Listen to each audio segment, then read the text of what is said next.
नमस्कार। Daily current news में अभी की खबर है। अपने गंतव्य तक पहुंचा आदित्य L1। हाल ही में भारतीय अंतरिक्ष अनुसंधान संगठन ISRO ने आदित्य L1 अंतरिक्ष यान को अपनी गंतव्य कक्षा में स्थापित किया। आपको बता दें कि यह सूर्य का अध्ययन करने वाला भारत का पहला मिशन है, जिसे सितंबर 2023 में लॉन्च किया गया था। आदित्य L1 पृथ्वी सूर्य प्रणाली में L1 बिंदु के चारों ओर प्रभामंडल कक्षा में चला गया, जहां से यह अगले 5 वर्षों तक सूर्य का अवलोकन करेगा। इसरो के अध्यक्ष के अनुसार आदित्य L1 को L1 बिंदु के आसपास सटीक हेलो कक्षा में स्थापित किया गया।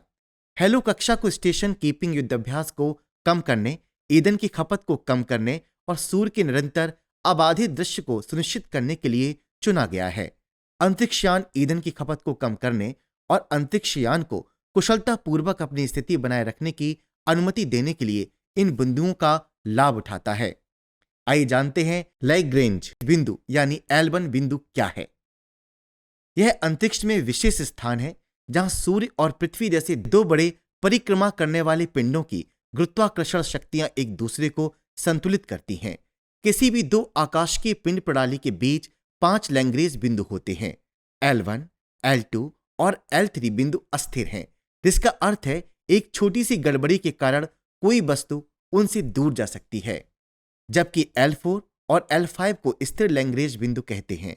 इसे ट्रोजन पॉइंट भी कहा जाता है और यहां क्षुद्र ग्रह जैसे खगोलीय पिंड पाए जाते हैं। नासा के अनुसार इन बिंदुओं का उपयोग अंतरिक्ष में अंतरिक्ष यान के लिए न्यूनतम ईंधन खपत के साथ एक निश्चित स्थिति में रहने के लिए पार्किंग स्पॉट के रूप में किया जा सकता है। L1 पृथ्वी के लगभग 1.5 मिलियन किलोमीटर दूर है और पृथ्वी से L1 की दूरी पृथ्वी सूर्य की दूरी का लगभग 1% है। आइए अब जानते हैं आदित्य L1 मिशन के बारे में। यह 1.5 मिलियन किलोमीटर की पर्याप्त दूरी से सूर्य का अध्ययन करने वाला पहला अंतरिक्ष आधारित वेधशाला श्रेणी का भारतीय सौर मिशन है। एस्ट्रोसैट के बाद यह इसरो का दूसरा खगोल विज्ञान वेधशाला श्रेणी मिशन भी है। इसमें प्रकाश मंडल यानी सूर्य की दृश्य सतह, क्रोमोस्फियर यानी प्रकाश मंडल और कोरोना के बीच की दूसरी परत और कोरोना यानी सूर्य की सबसे बाहरी परत का निरीक्षण करने के लिए 7 पेलोड शामिल हैं। चलिए अब देखते हैं आज का अभ्यास प्रश्न।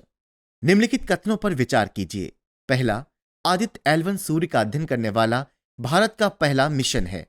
दूसरा, किसी भी दो आकाशीय पिंड प्रणाली के बीच 7 लैग्रेंज बिंदु होते हैं। उपरोक्त में से कौन से या कौन सा कथन सही है?